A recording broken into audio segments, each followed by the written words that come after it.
How's it going, people? Bobby here. You might know me online as Ironhammer5, and today I bring you my review of the iStick 30W. I made a quick video the other day and I told you I'd be back with a proper review to share my opinions after I actually had a chance to play with it and use it kind of for a whole week. So I've been using it every day for the last week, so let's not fuck around and let's get straight to it.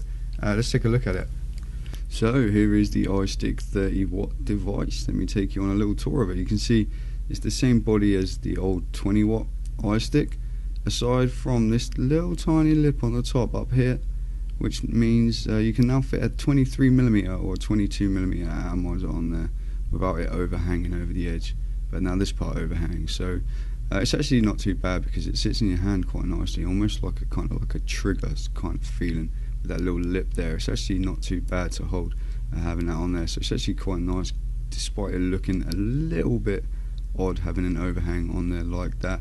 It definitely looks better than the original did in my opinion.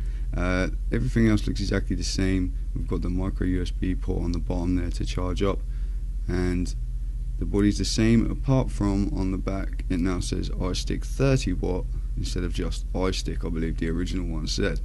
When we turn it on, we can see the usual iStick screen. There, it looks the same, but it does function a little bit differently. You can see it's in voltage mode at the moment. You can switch it with 3 clicks.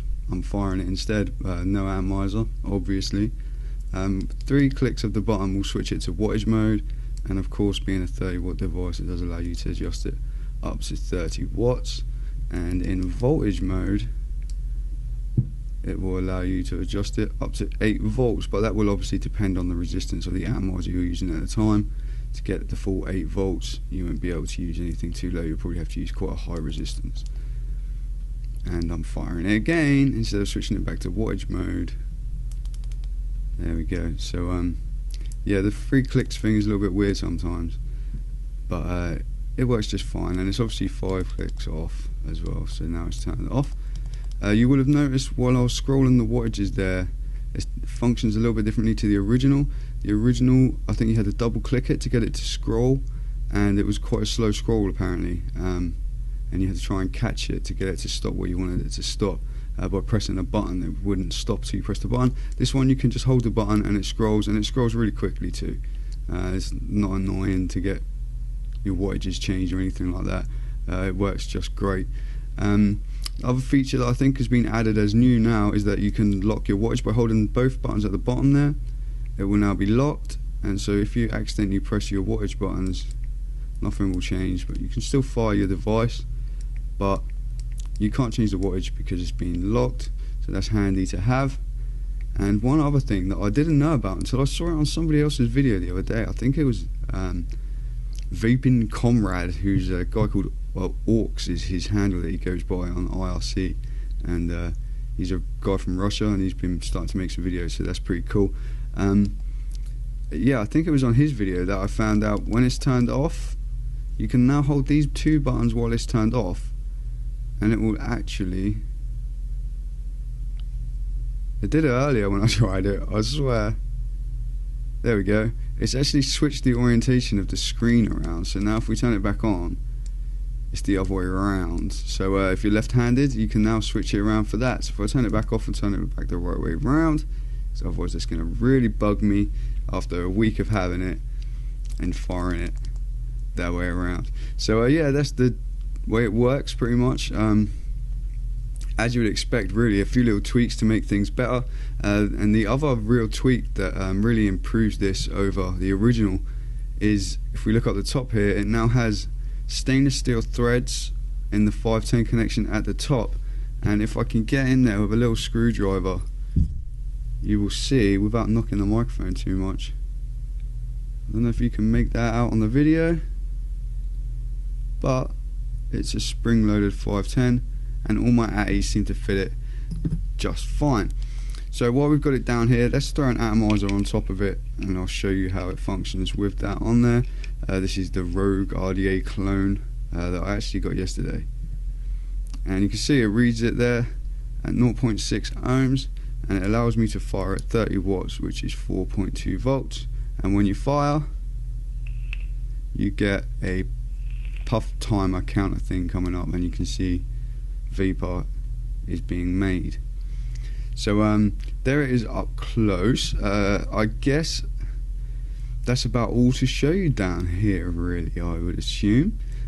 Works just fine. I have tried to fire it down to 0.4, which is the specs, and it fires at 0.4 just fine. I have tried to fire it at 0.3 and it didn't fire. It told me that the atomizer was too low, so that was good. It did tell me when I tried to fire it with an atomizer that had no coils in. Told me to check atomizer. So all the safety features and stuff seem to be working just fine, and that's obviously a great sign. I haven't noticed any real issues with it as far as things work looking at it up close. So let's go back to seeing my sexy face and talk about it a little bit more and share my experiences and opinions. So now you've seen it pretty close, and hopefully I'll remember to show you everything that I wanted to show you.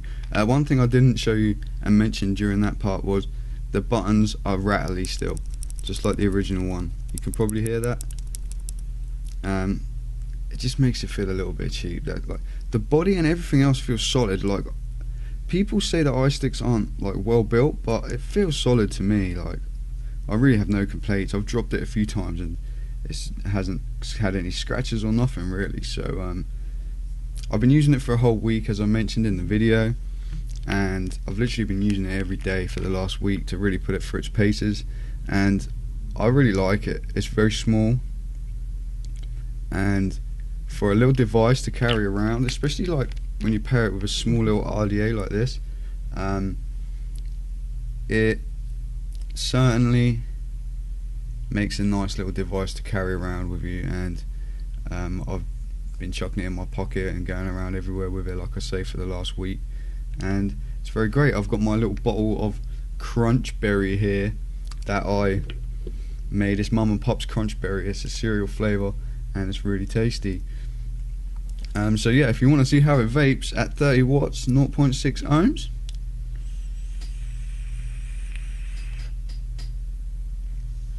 it vapes.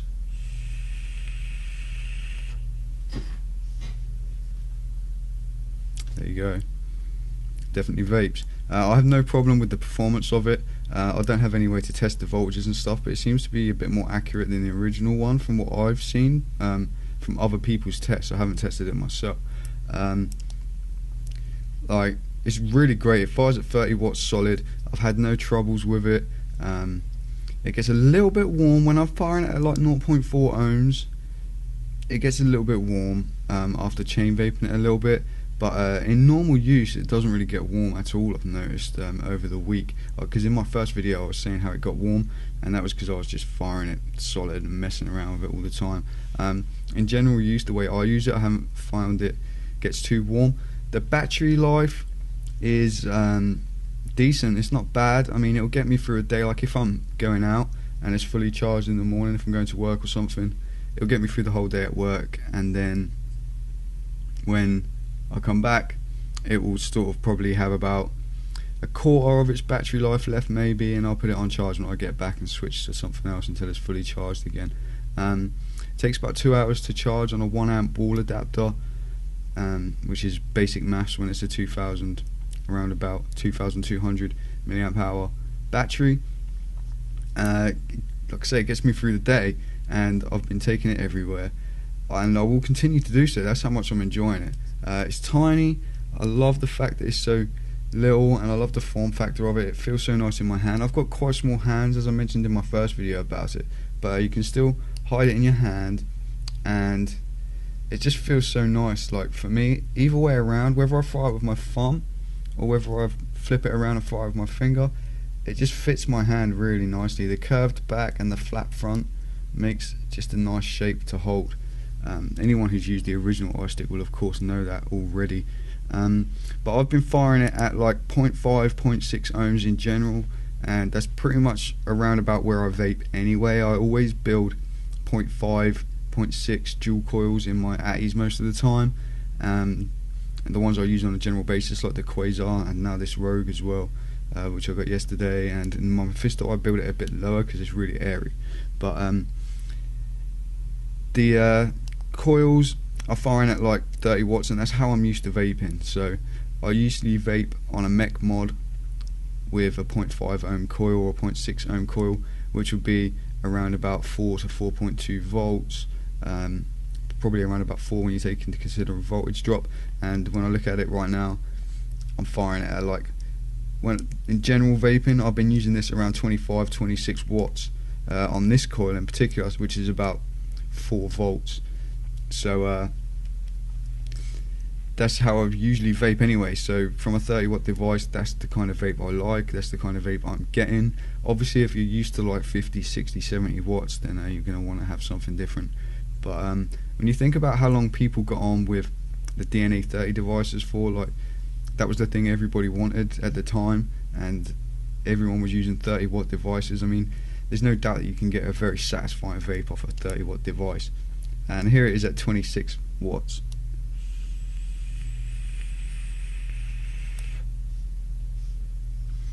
Which is just how I like to vape it when I'm out and about.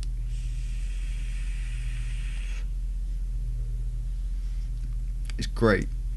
I'm very, very pleased with it. I've got really no real complaints about it at all, apart from the rattly button. I've got nothing to complain about. Perhaps the only other thing is that the position of the micro USB port being on the bottom. It's a bit of a pain in the arse when you want to charge it, especially if you wanted to use it in the pass-through.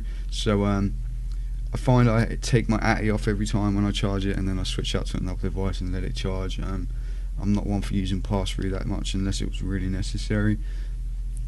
But apart from the position of the USB port and the rattly buttons, I've got no complaints at all. It feels nice when I screw my ATIs down.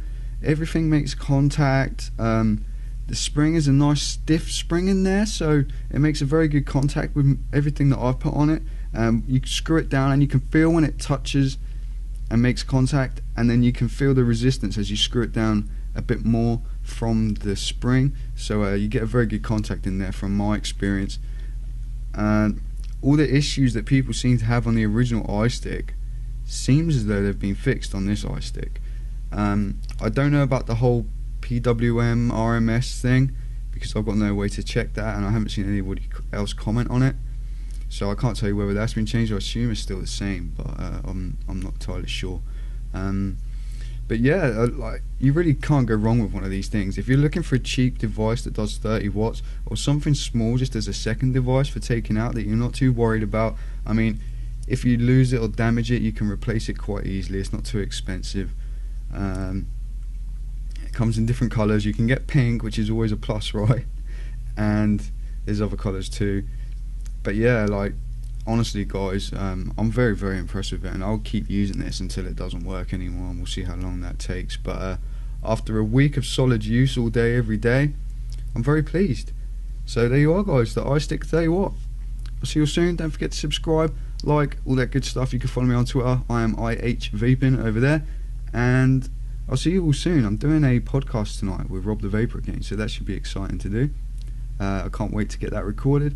And there'll be a video of this Rogue RDA coming up as well soon, and then anything else I can get my hands on, guys, I'll be bringing it your way. So take care, and I'll see you all soon. Bye bye for now.